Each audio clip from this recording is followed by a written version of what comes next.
은심. 이 또한 사랑이라면 Part 8. 종로편. 갑자기 찾아온 통증은 쉽게 가라앉지 않았다. 오히려 시간이 지날수록 점점 심해졌다.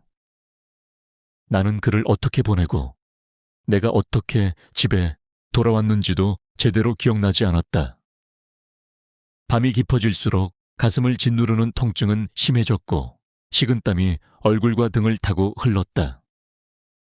자고 나면 괜찮아지겠지. 몇 번이고 그렇게 생각하며 눈을 감았지만 잠은커녕 통증 때문에 제대로 숨을 쉬는 것조차 힘들었다. 결국 한숨도 자지 못했다. 아버지께 말씀드리면 괜히 걱정하실 것 같아 아무 말도 하지 못했다.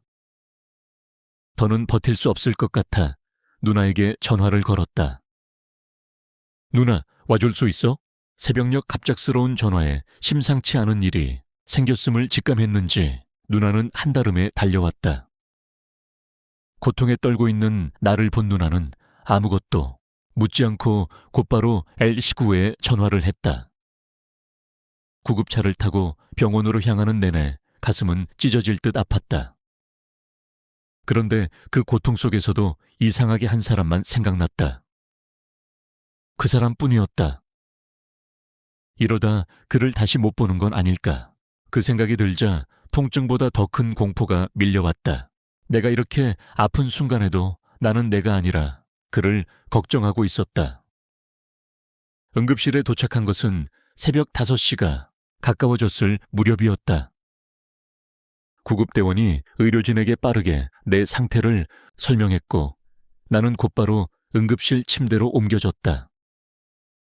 간호사들이 분주하게 움직였다.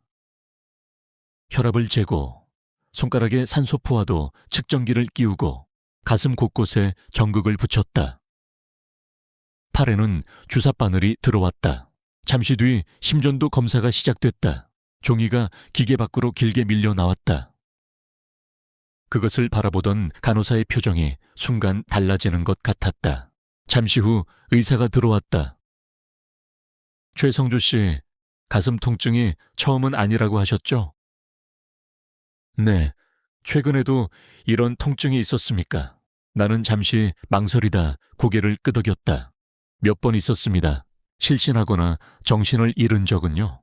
그 질문에 지난 여름의 일이 떠올랐다. 돗자리 위에서 갑자기 정신을 잃었던 날. 한 번 있습니다. 의사는 잠시 나를 바라보았다. 우선 심장 쪽 문제를 확인해야겠습니다. 혈액검사하고 필요한 영상검사도 진행하겠습니다. 체혈이 이어졌고 흉부 엑스레이를 비롯한 몇 가지 검사가 진행됐다. 그리고 얼마 후 의사는 심장 초음파를 포함해 조금 더 자세한 검사가 필요하다고 했다. 나는 그제야 조금 무서워졌다. 단순히 피곤해서 그런 것이 아닐 수도 있다는 생각이 처음으로 들었다. 창문 하나 없는 응급실 안에서는 시간이 어떻게 흐르는지 알 수 없었다. 휴대전화를 들어보았다. 오전 10시 17분. 그에게서 온 메시지는 아직 없었다. 당연했다. 아직 잠들어 있을 시간이었다. 나는 메시지 창을 열었다. 여보? 2글자를 쓰고 한참을 바라보다가 모두 지웠다. 괜찮을 거야. 검사만 받고 집에 가면 돼. 나는 그렇게 믿고 싶었다. 그때 커튼이 열렸다. 아까와는 다른 의사가 들어왔다. 최성주 씨, 그의 목에는 심장내과라고 적힌 출입증이 걸려 있었다. 의사는 내 옆에 앉으며 말했다. 검사 결과를 조금 더 자세히 봐야 할 것 같습니다. 그 한마디에 처음으로 설명할 수 없는 불안감이 밀려왔다. 결국 입원이 결정됐다. 검사만 받고 집에 돌아가겠지 했던 내 생각과는 달랐다. 잠 한숨 자지 못한 상태에서 하루 종일 검사가 이어졌다. 그를 생각할 여유조차 없었다. 나는 언제 잠이 들었는지도 모르게 깊은 잠에 빠져들었다. 눈을 떠보니 병원 밖에는 이미 어둠이 내려앉아 있었다. 누나와 아버지가 걱정스러운 얼굴로 나를 바라보고 있었다. 아버지의 얼굴을 보는 순간 괜히 죄인이라도 된 듯 마음이 불편해졌다.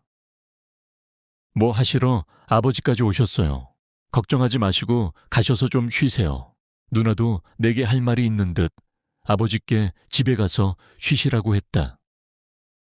아버지가 돌아가신 뒤 누나는 한참을 망설이다 어렵게 입을 열었다.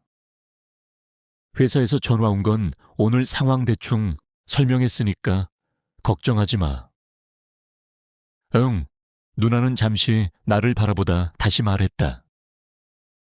그리고 그분한테서 카톡이 계속 오고 전화도 몇 번이나 왔어. 나는 누나를 바라보았다. 그분? 응, 내가 받았어. 대충 설명했어. 순간 머릿속이 멍해졌다. 누나는 조심스럽게 말을 이었다.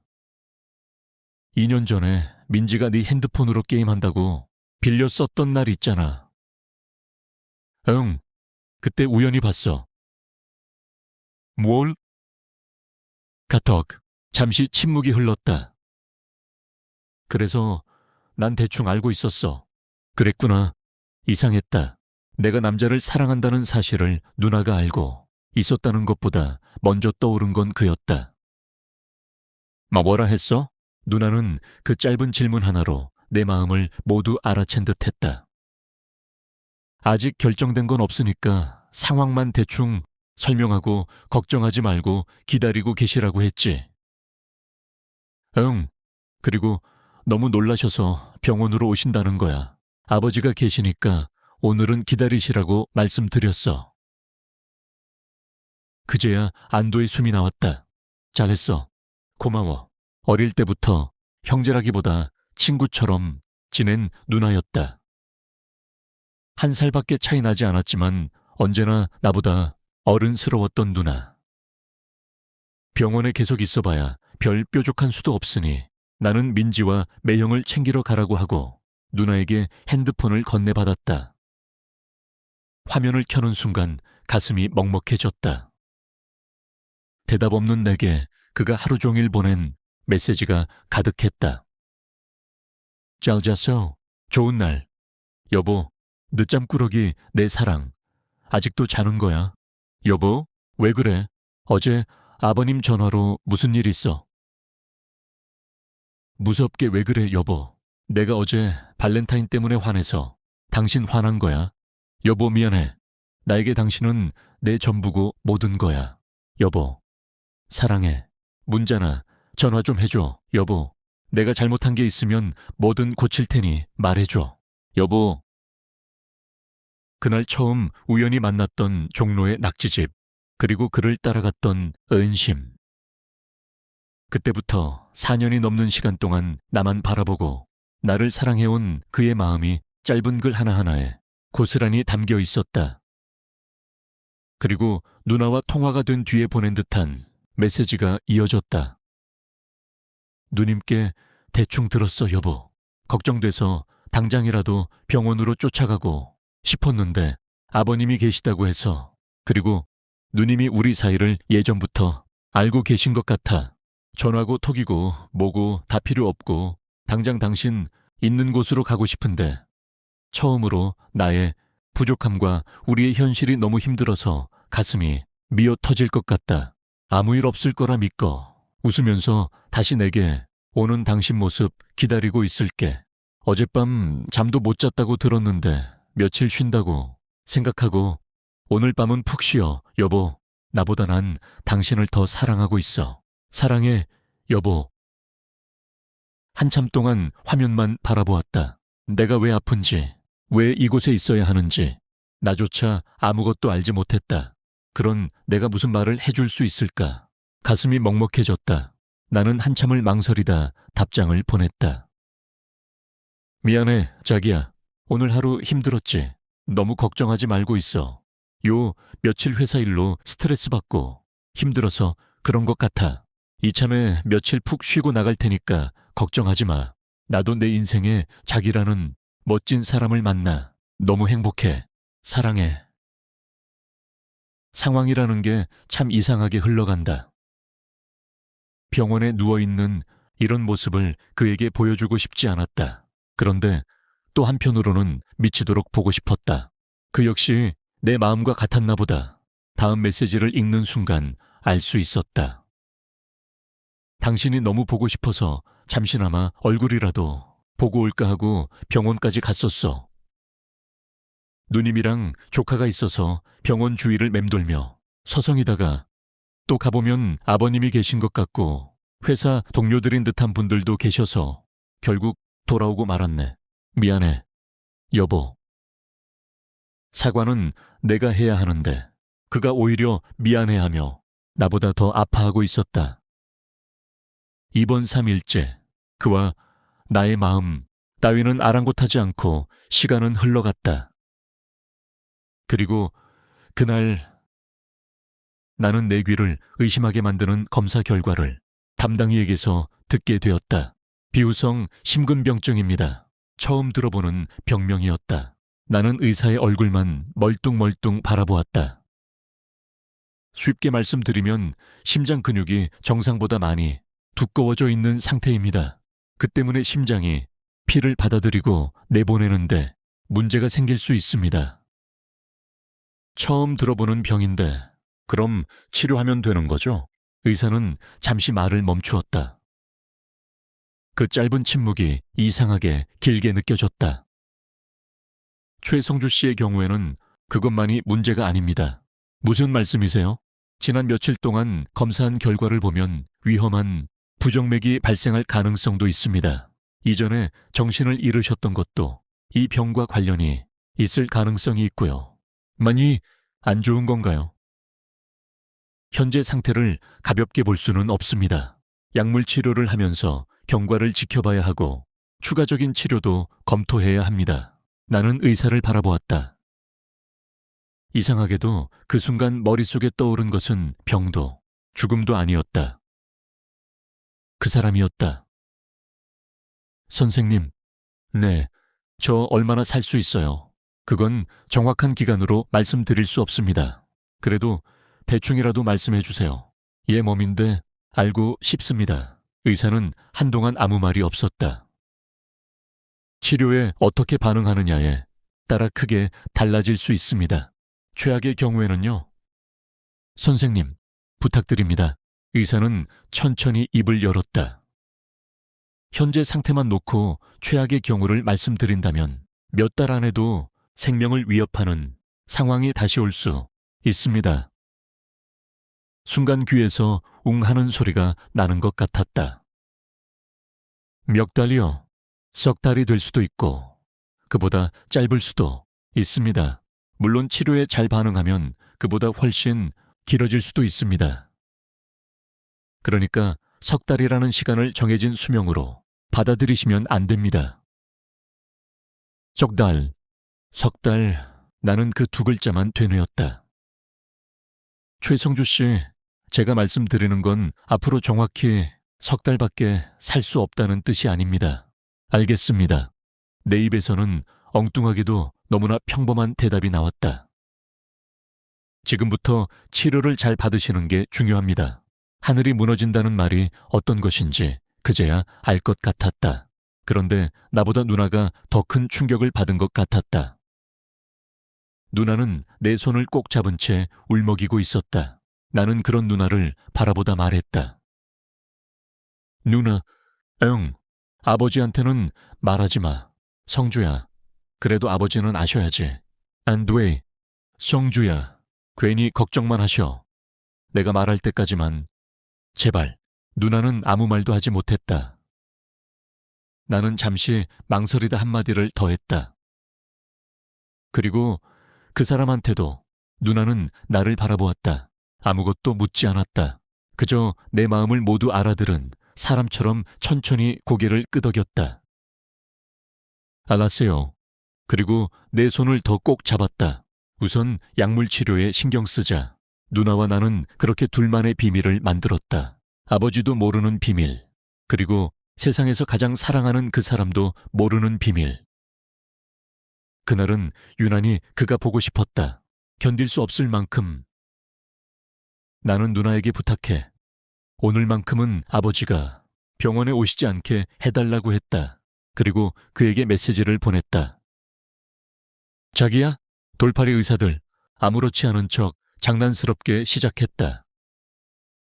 퇴원해도 될 것 같은데 빈혈 수치가 좀 안 좋다고 며칠 입원해서 검사 받으라네. 거짓말이었다. 그런데 이상하게 손가락은 아무렇지도 않게 다음 글자를 써 내려갔다.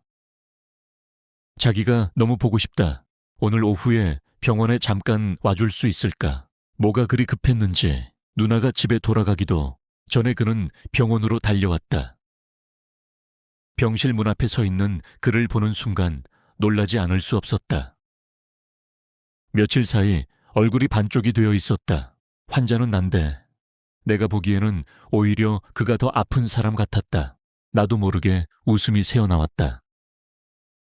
피식, 내 얼굴을 보니 안심이 되었는지 아니면 그런 내가 얄밉고 미웠는지 그는 침대 옆 의자에 앉자마자 내 허벅지를 꼬집었다.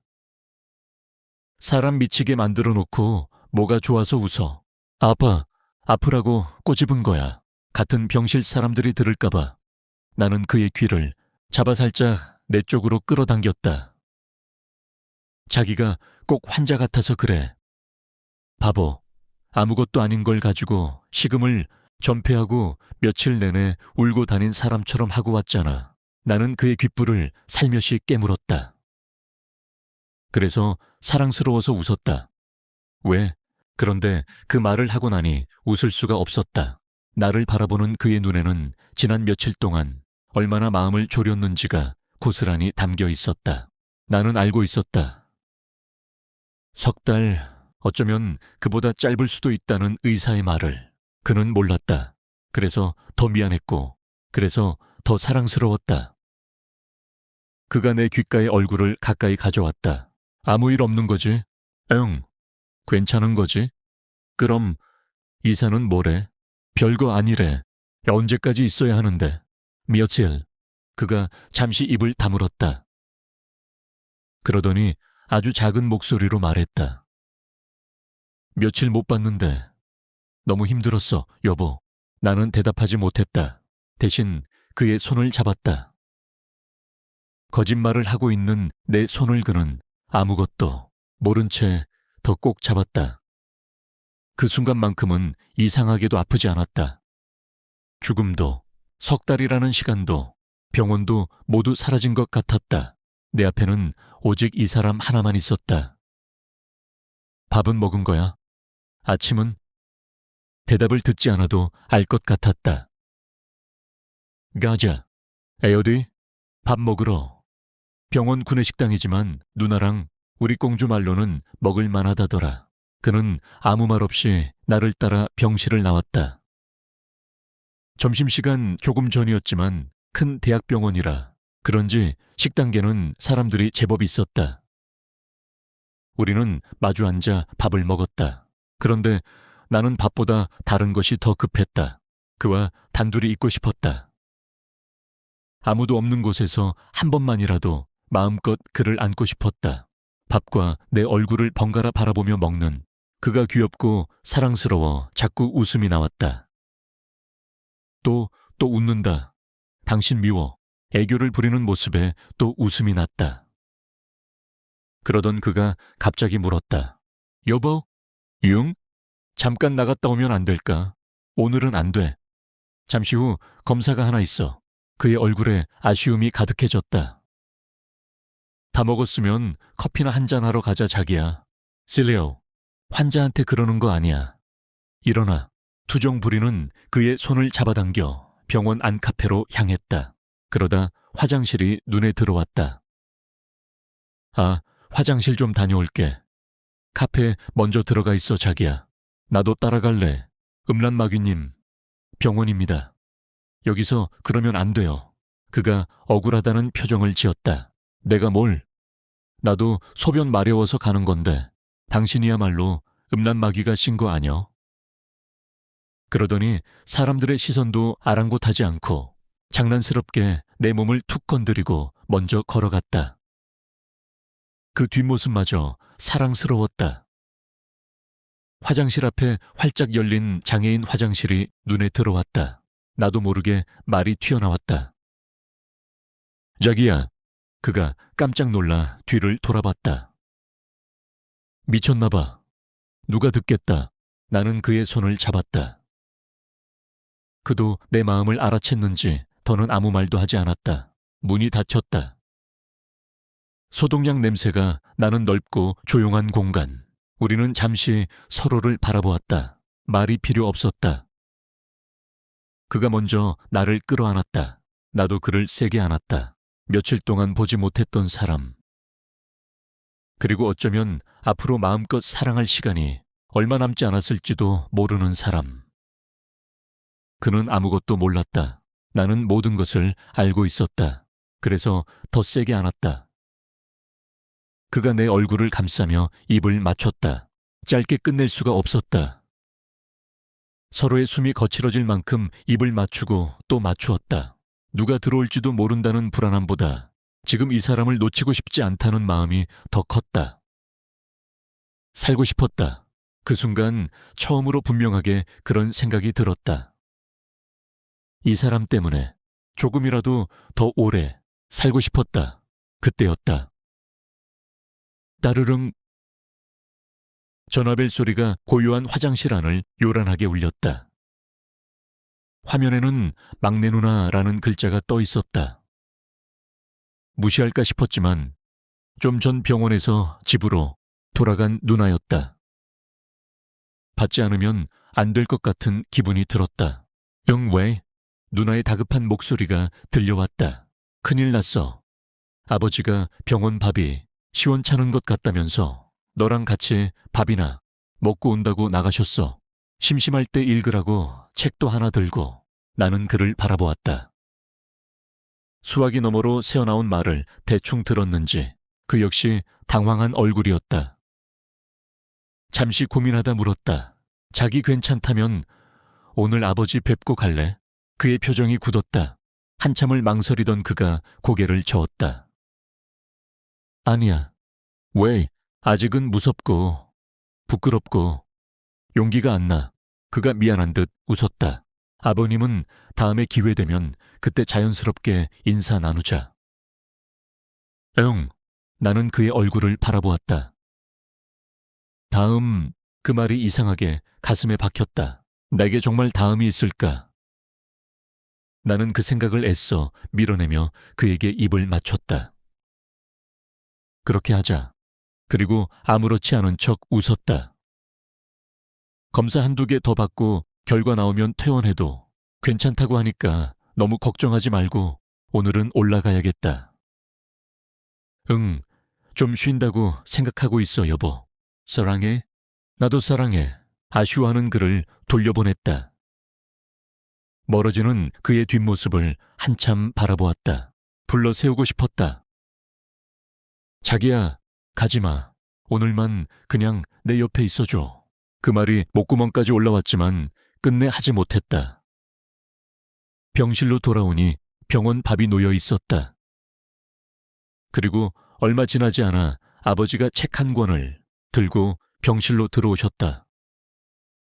잘 됐네. 밥 아직 안 먹었구나. 아버지는 별일 아니라는 듯 말했다. 잠시 내려가자.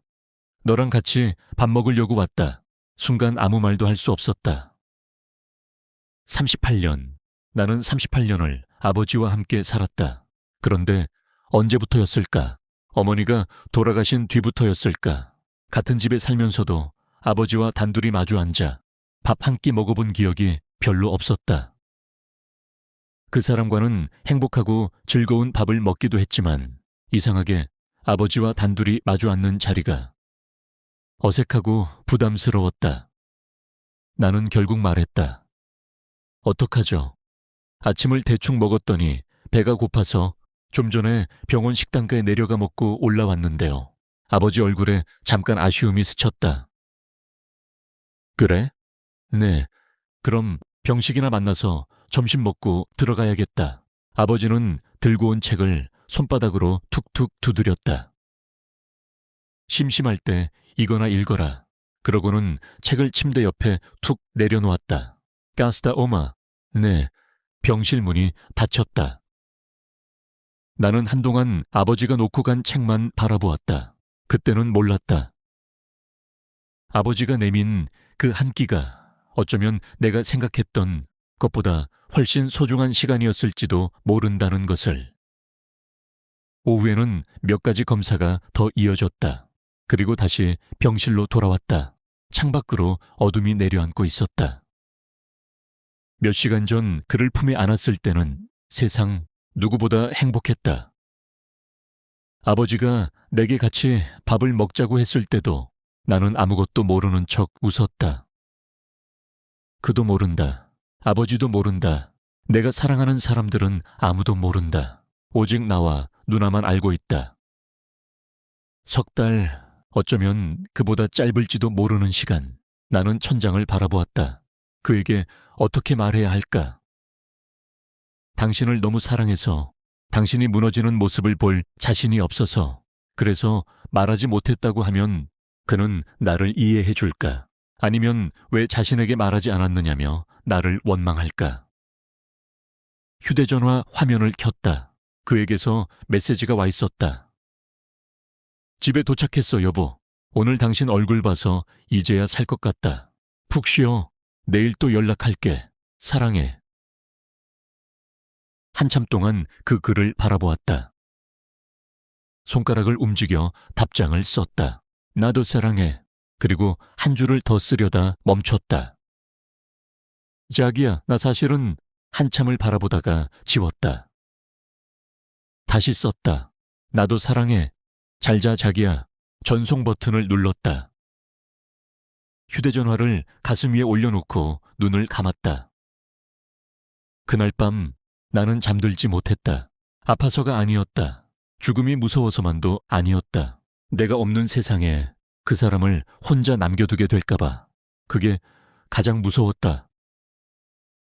여기까지 이 또한 사랑이라면 파타에이었습니다.